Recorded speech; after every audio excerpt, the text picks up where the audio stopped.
Hello, everybody. Lisa Kipps-Brown here, your host for Adaptable Entrepreneurs. And I have my friend Daryl Hatton with me tonight. I'm so excited to have you, Daryl.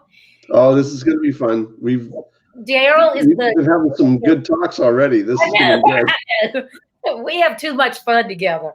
No kidding.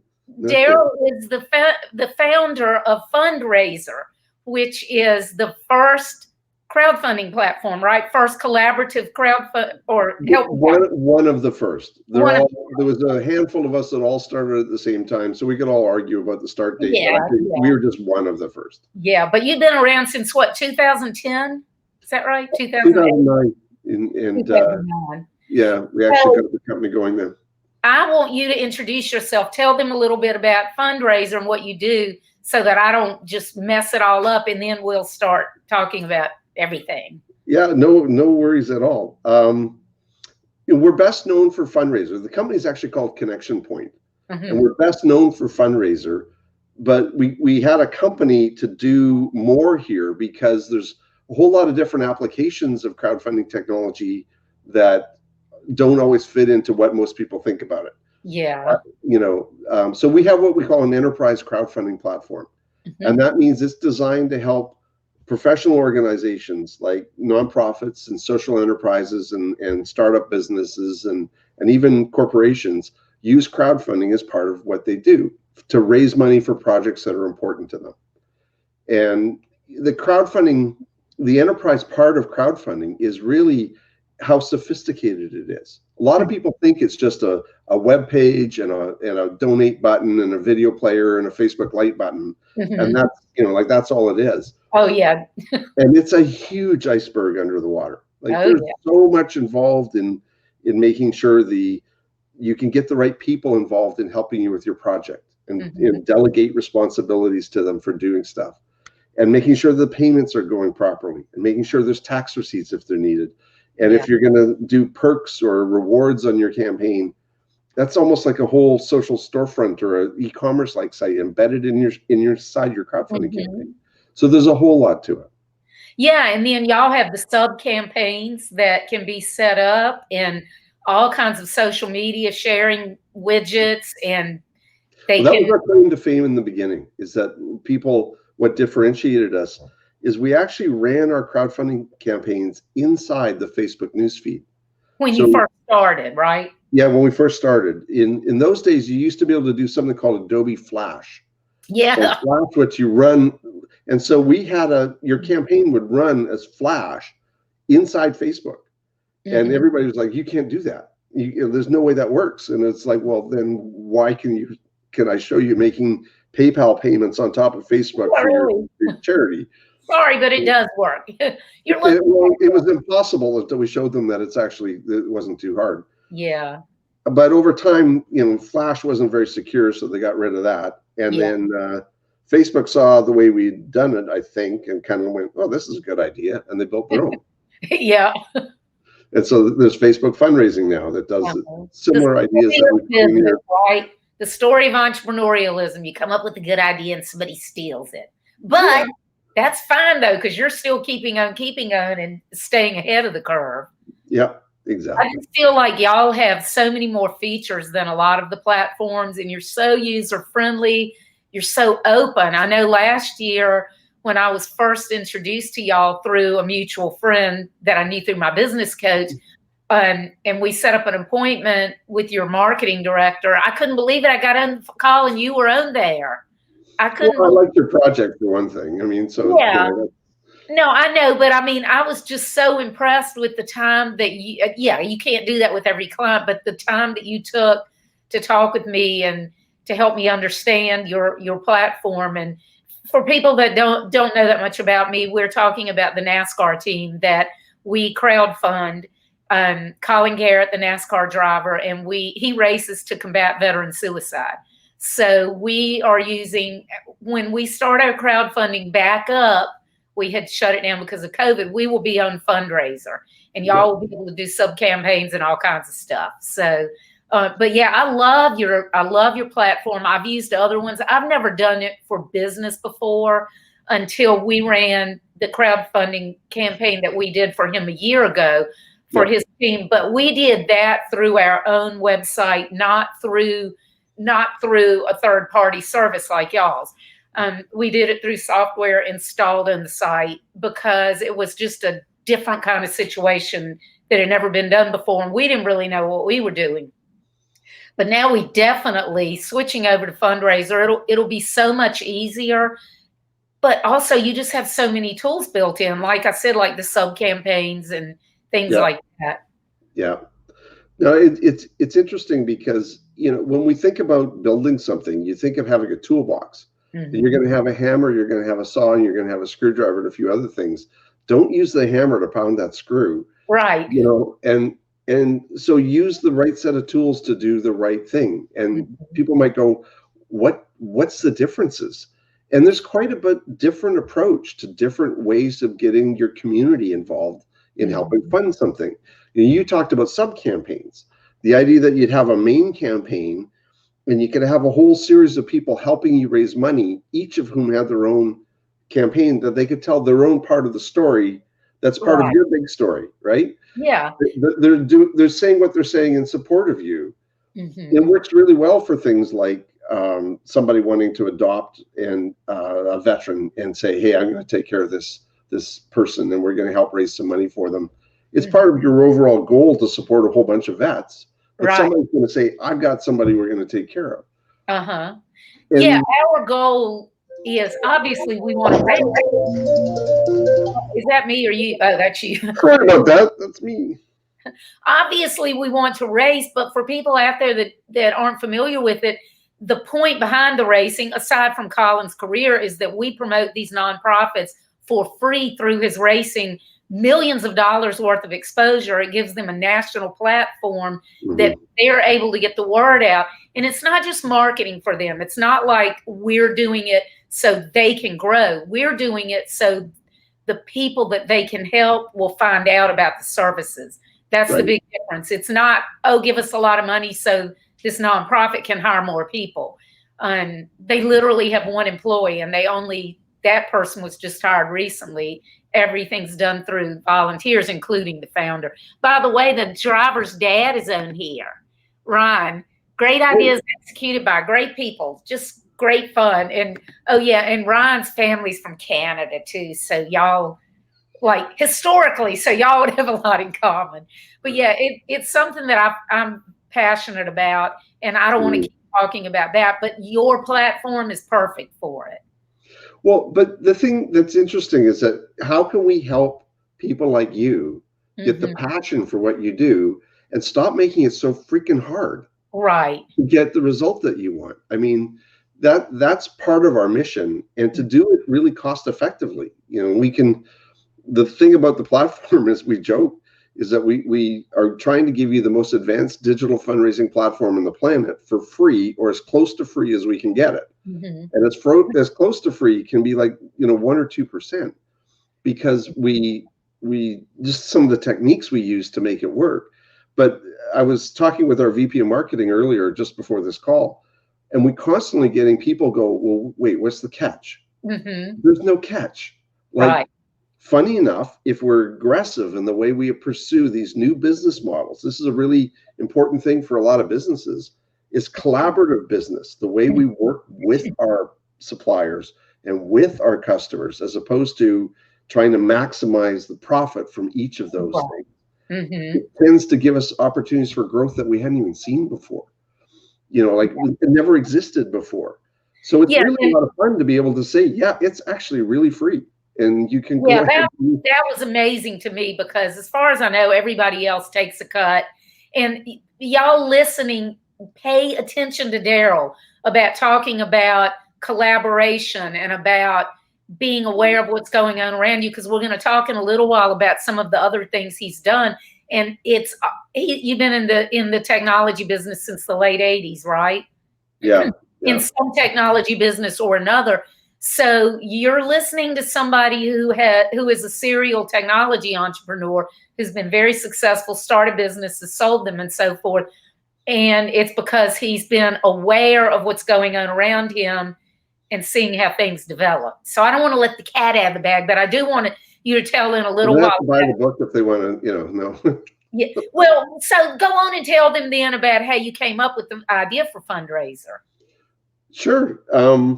So I used to coach my son's lacrosse team. And one of the challenges we had is getting a bunch of teenage boys to show up for practice. They're at the age where they're not driven by their parents, and they're not kind of necessarily responsible on their own yet. They're in that middle bracket.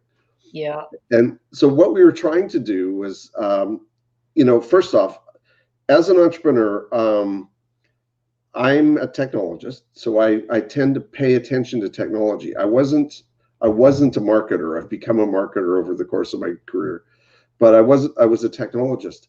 And so when I was leaving one company, I was starting to think about what kind of projects could I do again, and what kind of business could I create, and saw Facebook growing, and the ways particularly that it was growing so virally, that it was just exploding. And more people were starting to use it. And I started to wonder about, well, gee, how's this thing work? So the best thing to do is just to go pretend you're a kid and go get in there and start pushing buttons. Go, what happens when I do that? What happens when I do that? And so I started to experiment with Facebook. And one of the things I experimented with is I used to email all the guys on my lacrosse team to say, practices here, games here. Mixed results was probably generous. And so what I did was I saw they were all on Facebook. So I posted one of the events on Facebook and said, practices here, and invited them all to it. And everybody showed up. And it was like, wow, okay. So I just learned something. You learned something. They thought, oh, coach is cool, right? Well, I don't think they ever thought that. I'll guarantee you that. But what they did do was it got in their way. It got into their world in a way.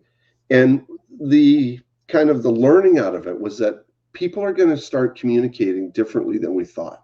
Yeah. Especially this generation. So how do we take advantage of that? Like, is there a business around that?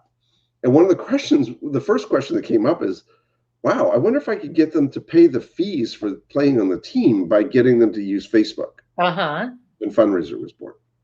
We started off to go doing fee collection and maybe a little bit of fundraising. And it turned into a whole lot of fundraising and almost no fee collection. So you actually developed an interface that they could pay their fees right there on Facebook. Even when you were just doing it for the team, you developed something then. Well, I started to do that with the idea of turning it into a commercial product. So it wasn't just for the team. It never would have been economical. Yeah. We've only invested millions of dollars in the development of the platform so far. And my team is incredibly good at it and incredibly efficient, and it still costs millions of dollars. Yeah. But there's the quote from Mark Twain said, "I would have made this letter shorter if I had the time." Yes. And when you read something that's really well written, you get the work that went into making it succinct. Right? Yeah. Software is the same. You can either dump a whole bunch of money at it and have a whole spaghetti mess of stuff, or you can spend even more money and refine it. It's like, whiskey. You distill it, you get it down to its essence, and then it's really good. Yeah. And we're saying that because there's a glass of single malt over here. Well, I have vodka and cranberry juice. Oh, that's a good one too. And seltzer water. Yeah. So. But so anyway, it started off with the idea that we could collect the fees, but that was an interesting idea, and took a look around and said, is there anything out here that makes this really easy? And there were a lot of fee collection systems or membership management systems, but they're quite expensive, relatively speaking, to a coach that was running a team where, you're putting money out of your pocket to make sure you've got, lacrosse balls and things like that. So it was, we learned a lot from that. And one of the biggest things we learned was that the fee collection wasn't working very well, but everybody kept going, can I just fundraise? Forget the fee stuff. Can I just fundraise with that? You mean everybody in the company, or like people that you knew? People that saw it were starting to ask about that. Because fundraising is such a hard problem. But I mean, you'd asked me one question we talked a while back and said, did you ever think did you like fundraising? It's like, are you kidding? I hated it. Yeah, like fundraising. Fundraising for my team, yuck. Oh, that was really the awful thing to do. Mm-hmm. And yet, what we've done is developed a system that makes it way less yucky. Yeah, it makes it fun and easier. I can speak from a direct experience, much easier, because with the tools that you have, you're able to share the load. It isn't, one or two people. You can put together a whole team that can run it, and then your supporters and friends. Volunteers. You can just take it, like, this is part of the thing that came from the sports side, is that you run everything with a volunteer. So how can we help volunteers do a really professional job of this without having to learn a whole bunch of stuff? Yeah. You have to work really hard to make it easy. But the thing that, one of the reasons you do so well with it is you like talking with people. And that's a whole lot about what any sort of collaborative project is. It's not about asking them to do stuff as much as it's talking with them about what you're doing and why. Yeah. A lot of fundraising is, hey, look, this is what we're doing, and this is why. A lot of our charities talk about their missions, and when they're trying to fundraise, they'll start off with things like, well, way back in 1956, our founders started this thing to rescue these kids. And everybody's yawning. They're like, whatever. We're already yawning. We're only one sentence in. And we said that they're not talking about what they need to tell people in this era of sound bites and limited attention span and ADD, right? So imagine if you're helping kids with mental health. Well, the veterans, actually, I could probably try and do this on the fly with the veterans. Yes, do it, because we need help. Well, so the ask, if you were going to do the kind of a really high quality crowdfunding ask, veterans are suffering from PTSD and many are committing suicide. This is a horrible situation. We can't let that continue. Fortunately, we have a program that if we can get the veteran in touch with the right skill, right talent, and the right help at the right time, we can prevent that nasty response. But the gap is we don't have enough money to put all those people together with these vets who need it.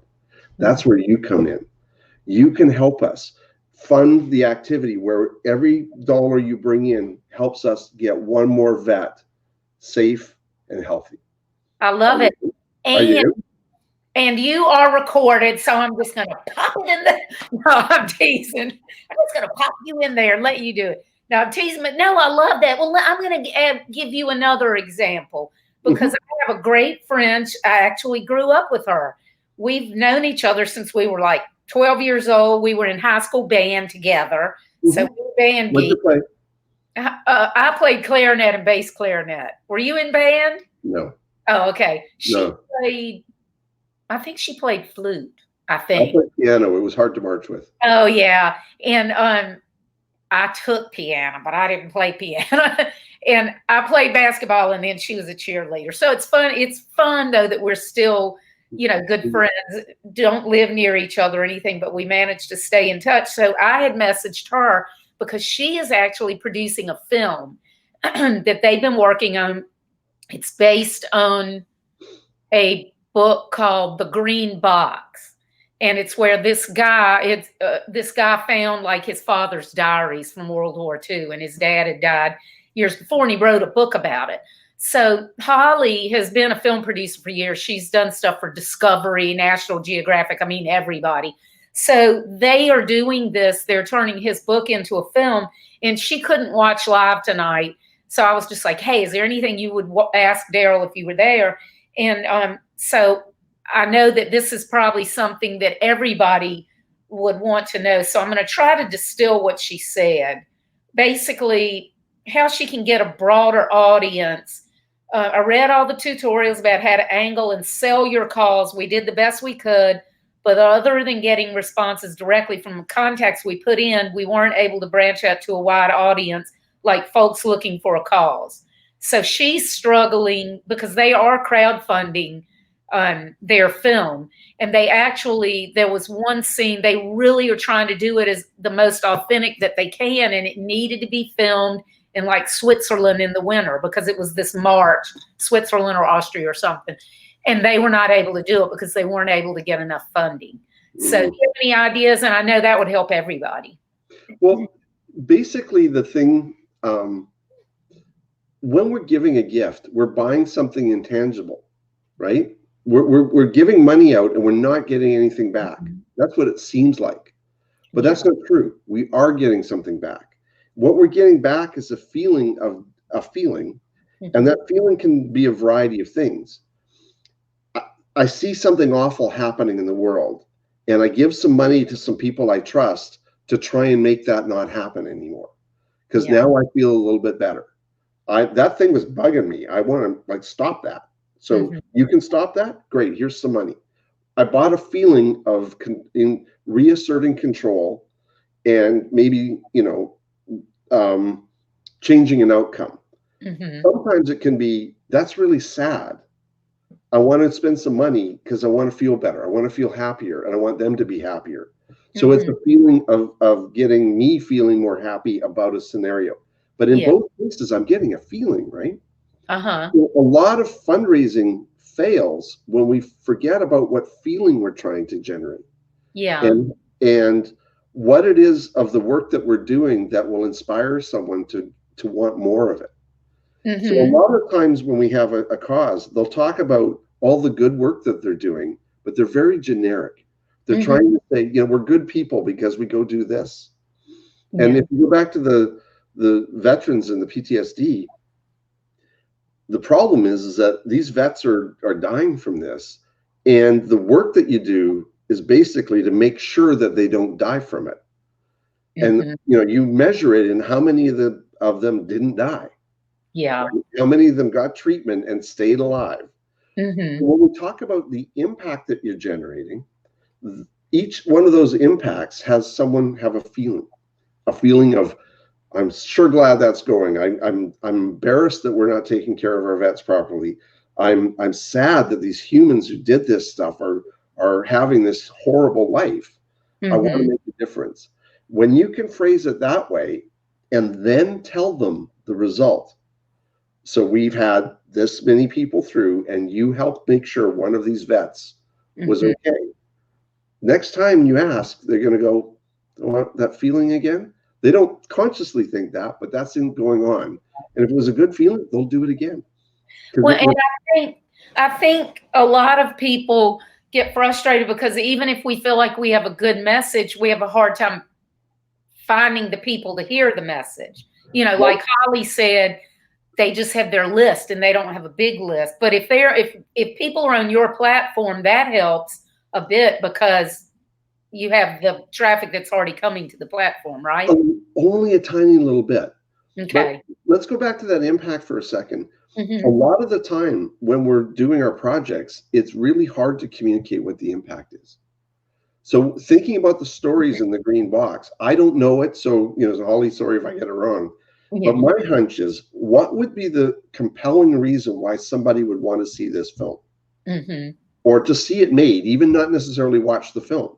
Well, I can tell you in her case, they were trying to get it done for, I think it was the 75th anniversary of, I don't know if it was the battle or the end of the war or what. And I don't think they're going to, I'm not sure when that date is. So I'm terrible at history. But they were trying to get it done to honor those people. And the people that the film is about, they had actually crashed, I believe. They had crashed in Europe and they were like marching through the snow and everything. And I can't remember the whole story, but so like there's a good story there and there's lots of reasons. But one of the reasons I would say that this needs to be done, we need to preserve these stories to help us not have it happen again. Right? So relevant right now. Yeah. Right? We're having all of the veterans with the memory of the horrors of the war are dying. And so we don't have touch with that in our society. So it's much easier to get angry and say, we should just go shoot them, right? That's not necessarily a solution. So one of the values to communicate there is, what's the value of keeping those stories alive? And if you toggle that in somebody, They're probably more motivated than making the deadline of getting it done by such and such a date. Yeah, true. Right? Yeah, true. So the number one problem most charities have is being able to figure out how to tell that impact story in a nice, short, little, compact way. Yeah. For our ADD minds to deal with. And there's so many people out there who have those stories that even if through them doing the film, if they can somehow find a way to help other people get their stories out. I have a friend that just told me last week that his dad died when he was 13. His dad was 61 when he was born. And that after his dad died, he found these diaries that he had written in the foxholes in World War II. And it just, it opened up a different person than the person that he knew. It was just, there's so many stories out there like that. Right. So if that's the number one problem, then the number two problem you had is how do you get that in front of more people who care about it? Yeah. Right? So funny enough, the secret goes back to telling the story about that impact properly. Okay. Because if we tell the story of that impact properly, we're social animals. We'll tell that story to other people and we'll share it person to person, referrals. Yeah. And that's what will start bringing you the crowd, because my friends might like a certain type of story. Your friends will like a certain type of story. My friends won't necessarily like your story and vice versa. But if we cross over, all of a sudden we've got this huge audience that you can reach through the connections you already have. You're a networker. You know the way that connection works. So starting with that really good job of getting the story done to the point where somebody goes, I need to tell somebody about this. When you've got that happening, then your social media fundraising can go crazy because social media is the way we tell stories now. Yeah. And they can share it. And when somebody shares a story, they have their own way of sharing it, that's the way it appeals to them. So that's the way it appeals to their friends. So they naturally present the story in a way that their friends more attractive to their friends. Yeah. Yeah. They translate for you to the new community. Yeah. So it really is a viral thing that we have to get going. There's no magic bullet to a crowd. Okay. Darn it. I know everybody comes to our platform and they go, you're going to bring me a whole crowd, right? And it's like, yeah. I know. Ryan and I've been saying for the past year, we're like, oh my gosh, this is so great, but we don't have the crowd. I mean, we have a lot of people who really care, but what we're doing is very, very expensive. But this next fund, I'm going to say right now, we'll be announcing tomorrow, so I'm not going to tell you what it is. I'm not going to tell the audience what it is. You already know. But Colin will be announcing tomorrow on a radio show with Brett Morash. Sorry, Brett, I can't remember how to pronounce your name.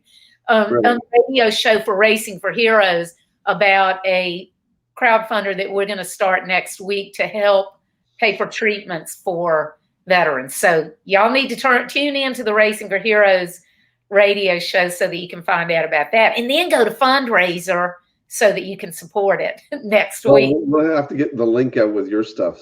But that's part of the problem is helping people connect with your story, right? Yeah. I want to ask you, this is going to change, I'm changing topics a bit because I want to try to get in as much as we can for entrepreneurs. What is your favorite story of a business that used your platform?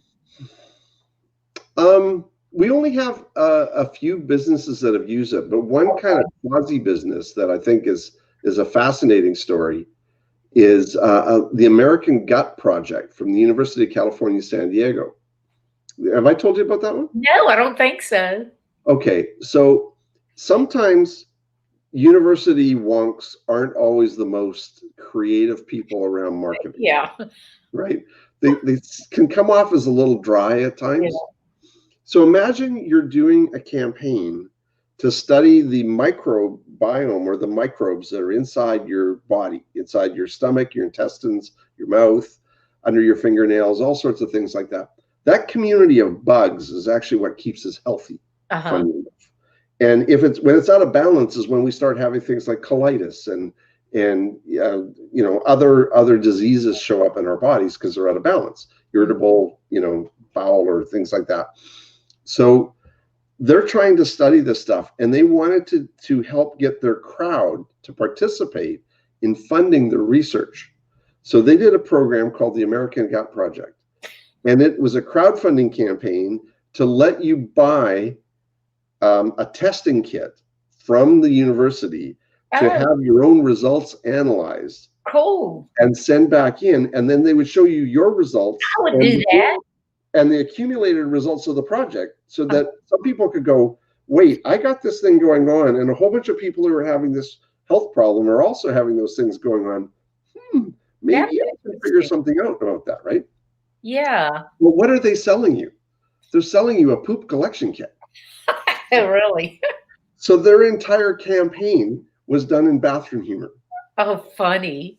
Now, Wait, if you think what? about the university allowing you to go do something so totally off-brand as you'd make jokes like feces for a week, or one for you and one for me, or what's the family.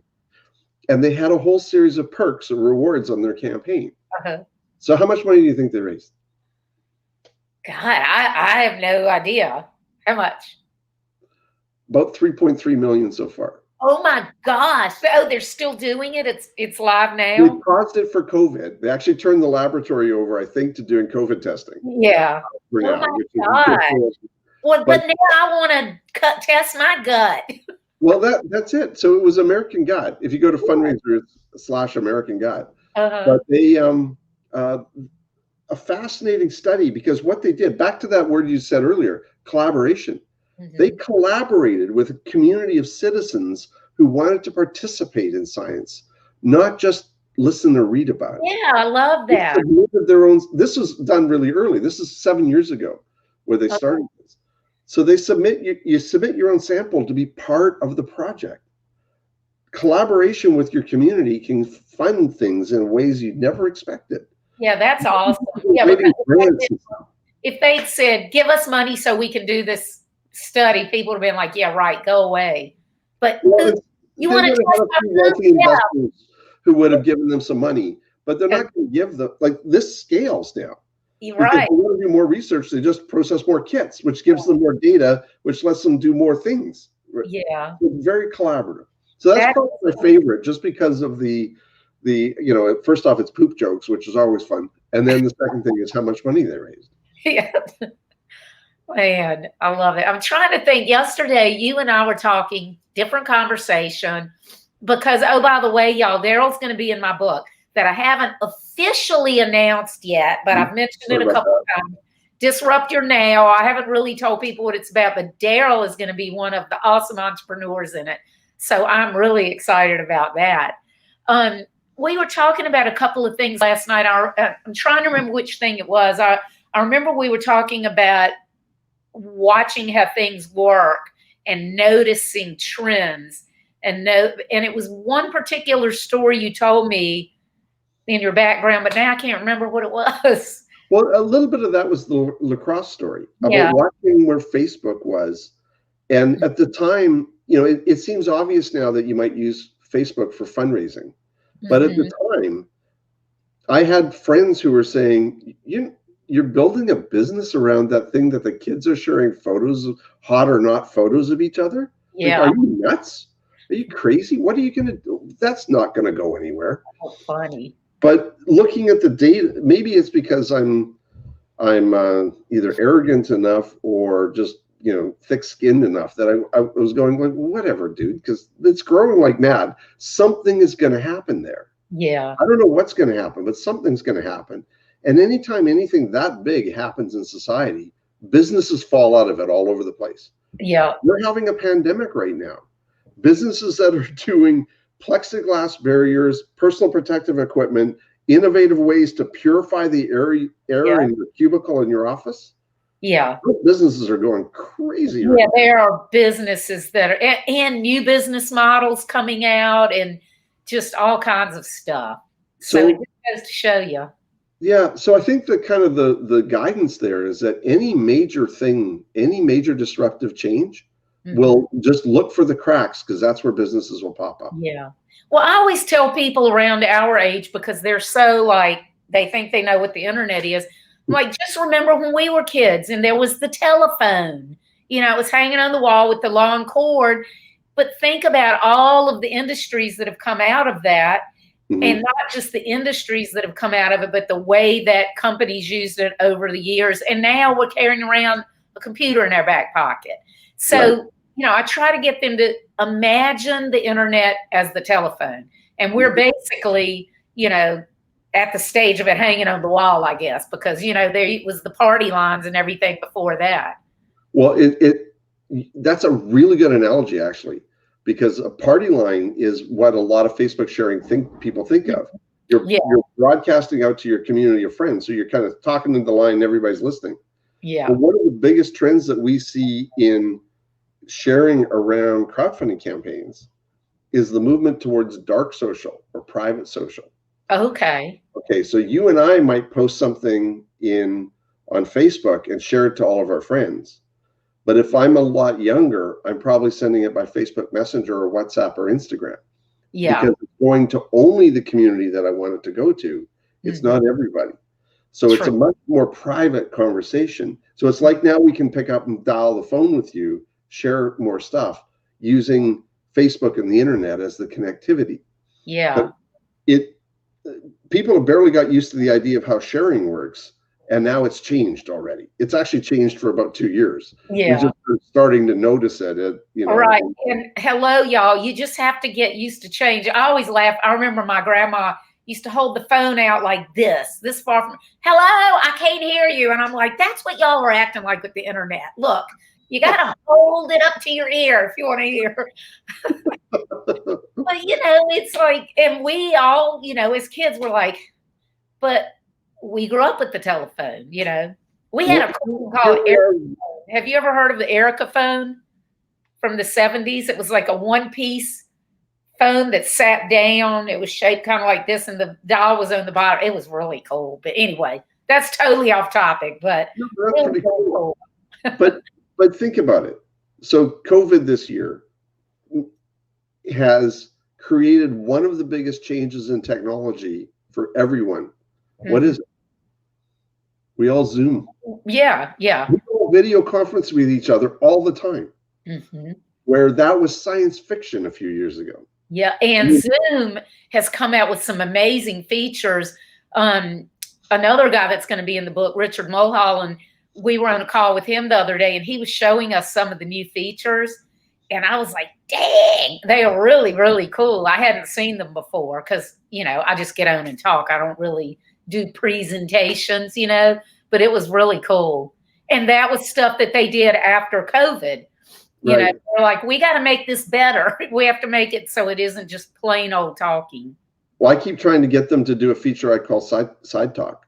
So if I'm in a meeting room with 12 people, a lot of the time in the meeting, we would kind of go off to the side and go, hey, have you got the numbers about that? We need to figure that out, right? Yeah. We'd lean into each other in the meeting room and side talk. Because we needed to coordinate on something in real time about what was going on in the presentation. Go ahead and do that on Zoom. Yeah. Right now. But what I'd like to do is click on your screen and be able to have my audio go just to you. Oh, okay. Yeah, that'd be good. But without leaving the room. Yeah, and without having to type in chat. And if you do chat anyway, everybody can see it. So. Well, you can chat to individual people, but it's really cumbersome. Yeah. But this way, if I just touched your avatar and open up a kind of a chat to you, it would mute me. Oh yeah. And what would happen is it would dim the rest of the room, like take the volume down. Just like you're in a bar, you're talking to somebody. I can hear my conversation with you. Yeah. But if somebody shouts my name from the end of the bar because I'm not paying attention to the presentation, I can be back into it right now. Yeah, right. So that's a great idea. Have you told them? Have you given them that idea? I have, but I haven't seen it yet. I'm disappointed because it's a good one. Yeah. Well, I'll mention it to Richard too, because I know he works closely with them on features because his company is a company that basically people teaches people how to do presentations that don't suck, Right. because everybody, the PowerPoint where you're reading it, death by PowerPoint, as we all know. So he does awesome work. He used to be a roadie for rock and roll bands like Metallica and AC/DC. So he basically takes it from the entertainment angle. But I'll mention it to him. Y'all need to meet anyway. That'll be fun. So tell us, I want to talk, since the show, let me see, 7:41. So tell me if you've got to go, because I can talk. I've got 20 minutes, and then I've got to do a whiskey tasting. So, okay. We don't want to run into that. Can you talk about like maybe some of the times in your career where you had transitions? Well, I know you mentioned before you started Fundraiser, or what's the company that owns it? Connection Point. Connection Point, yeah. You were in a transition then where you were trying to figure out what you were going to do next. Do you have any other like stories about transitioning or adapting your business to change with evolution of business? Yeah, absolutely. So way back in the 80s, I was doing computer consulting work, and was building database applications and things like that for like our gas utility up here, their earthquake response system. And that was great. But I think I joked with you that my business partner and I were really good at delivering our projects. We really sucked at selling our services. So we'd win a contract and we'd be rich for a little while, and then we go dead poor as we delivered a really good project, and then we go up again. And that yo-yo of the consulting boom bust cycle. And that is so common. Pardon me? It's so common. Yeah. It was really hurting us. Yeah. So one of the things that we did as a transition was we said, look, we're really good at building stuff. So what we need to do is find something we can build that we can sell more than once. And can we find a product that we could build? And so we literally set out with the idea of what product can we go build? And I was at a trade show in Las Vegas that was called Comdex, the Computer Dealers Exposition. Okay. And with an old boss of mine from a previous company. And when I went to the washroom, he overheard a guy say, if I could get somebody to do this, I could sell a whole bunch of them. We overheard the conversation in a bar in Las Vegas. That's what it was. Now I remember, that's what it was when we were talking about being away. Okay, yeah, you overheard it. Okay. He overheard it. So I came back from the washroom, and this is the value of having a really good wingman in a circumstance. Yeah. I came back and he said, you guys need to talk because he can build what you just said you needed. And I'm like coming back cold, with a couple of beers and going, oh, so what is it you want to build? And anyway, listened to him for a minute and realized he's got a really good idea there. That's something that we should build. And it's not that hard to do. So what we wanted to do was, there was this neat newfangled device on the market at that point called the HP LaserJet printer. It was brand new, right? And what he wanted to do is, he said, how can I print my invoice on my laser printer? Because you don't put the multi-carbon paper in those things. They'll jam it all up. And it doesn't work anyway. Right. So how do I print my multi-part invoice on a laser printer? And we said, well, we'll just pretend we're a printer on your computer, grab the data, and spit it out multiple times on different pages with different, like this is your shipping copy or whatever. So now it seems so simple, but back then, people, if you remember back in the days, or if you aren't old enough to remember, the invoices, it would be these stacks of paper put together with the carbon that you print them on a band printer or a dot matrix printer. Yeah, and then you had to tear them apart to get the. So any of y'all that think, well, that's ridiculous, just put paper in it. It was a whole different world back then. Well, so the rest of the story is going to make them go realize how unridiculous it was. So we left with a handshake deal that I would, my partner and I would create the software and he'd sell it. He sold one copy of it, but we went back and went, this is a really good idea. We should do this. So we got friends and family funding together for a whopping $150,000. Woohoo! And started a startup to go build this software, which we called Reform. And basically went bankrupt for the next 2 years trying to build this thing, because we, of course, shut down some of our consulting projects because the revenue was going to start going right away because it's such a good idea, right? Right. Back to the guys who didn't know how to sell anything. And anyway, we learned a lot. And back in those days, starting up a company was actually a technology company was quite difficult. There was not the resources that are available on the internet now. First off, there was no internet that you could go look up to go, how do I start a company? What kind of legal terms and conditions do I need? How do I sell a product? How do I price it? How do I market it? Who else is doing this? None of that stuff. But we got the company going, and one of the transition points in there was we met a fellow named Michael Silton, who was running a distribution company out of California. And I think he took pity on us more than anything else. And so he said, this is a really good idea. And so he placed an order for inventory, which he just didn't do, right? It was a small amount for him, but for us, it was a lifesaver. And let us continue to go forward a little So way. wait a minute, what kind of his own inventory or what? He was selling to computer dealers, and so he brought it in to sell to his dealers. I don't know if he ever told them, but he said he would. Yeah. But we had enough money, and we took out a small business card size ad in Unix World magazine. Oh man. Okay, and we sold absolutely no software from the ad. And we sold the whole company. Because that ad attracted a company out of Atlanta, Georgia, Duluth at the time. And they said, you're doing this on Unix systems? We do this on Microsoft mini computers. We should talk. And so the CEO flew up to see our software, and we showed him a demo, and literally he pushed back. He was in my kitchen. Okay. He pushed back from the thing and he went, I want to buy your company. I love it.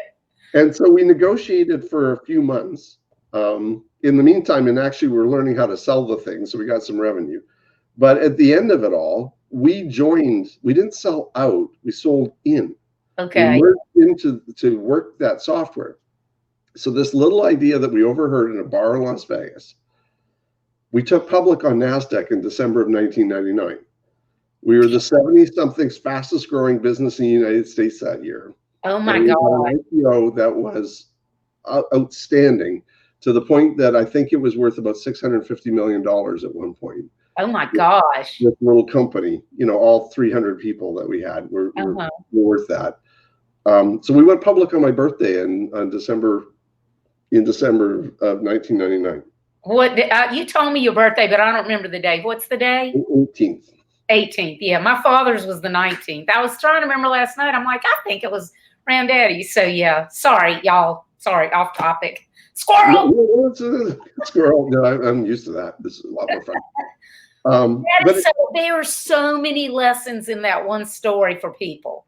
Yeah. Look, y'all, go rewind, listen to what Daryl said. If just this one story has so many lessons about your friend, your partner being aware, recognizing an opportunity.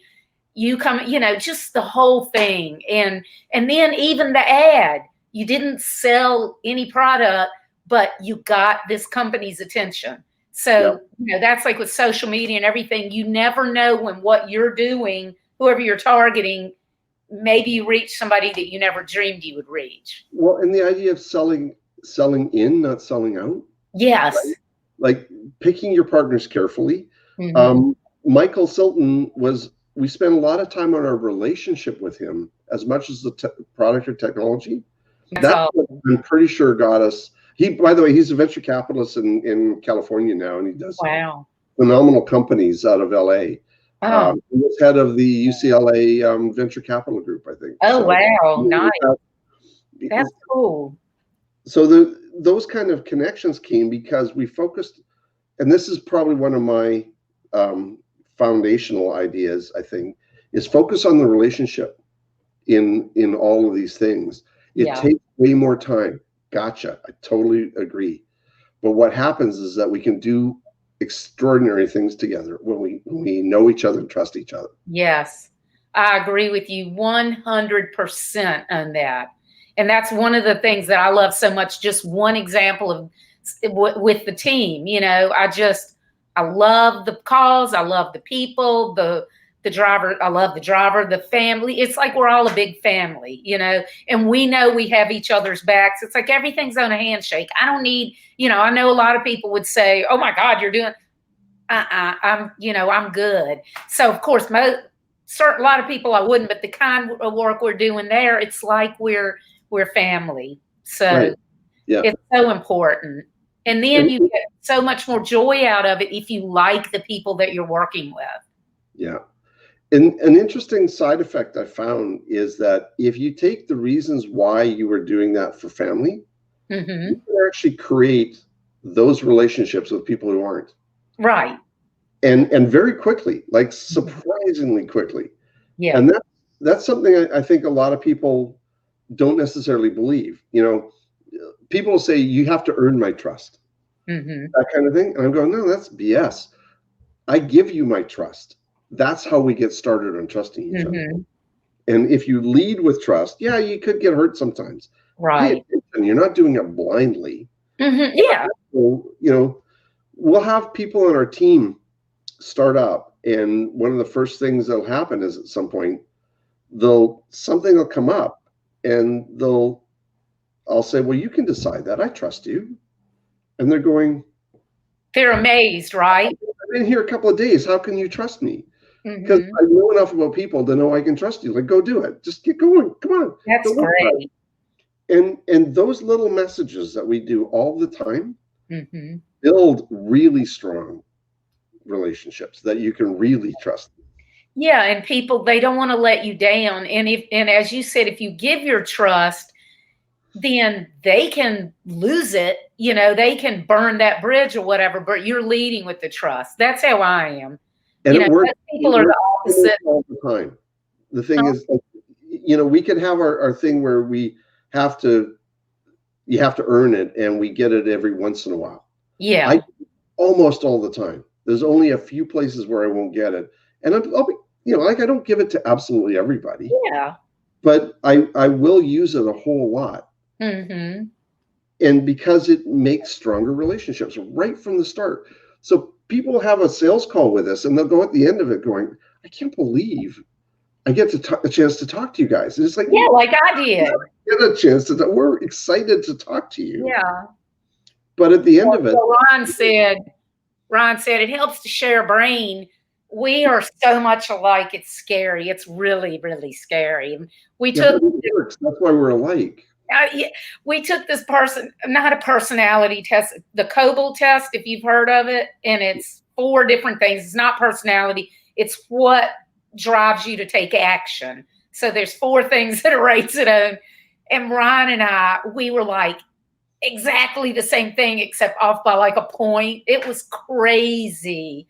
And his wife and my husband will be like late at night and we're like texting and coming up with ideas, and our wife and his wife and my husband are like, thank God I don't have to listen. It's like we have each other to play with, and they can read or do whatever, and don't have to always listen to us. So it felt really good. That's so true. It's lovely when you've got those things going on. Yeah. And, I think cultivate those. Bring more people into your life that you can have those. Yeah. Just make sure you take care of them. Spend a little bit of time on all of them. Yeah. Well, Daryl, I appreciate you so much. I'm so happy that you came on here and shared your wisdom. And of course, that I really appreciate that you're going to be in the book too. But thank you so much for your time. I'm thrilled that you like the stories. I mean, I just kind of like telling them. I love them. I love them. And I could talk with you all day, because I know as long as you've been in business ventures, I know there are way more stories in there that I can dig out. So I'm going to be careful. We'll have some fun. We'll have some fun getting those out. Yeah. All right. Well, you go enjoy your whiskey tasting. I will. And it's virtual whiskey tasting. This is going to be fun. Oh, yeah, that will be fun. All right. Talk with you later. See ya. Bye-bye. Bye-bye.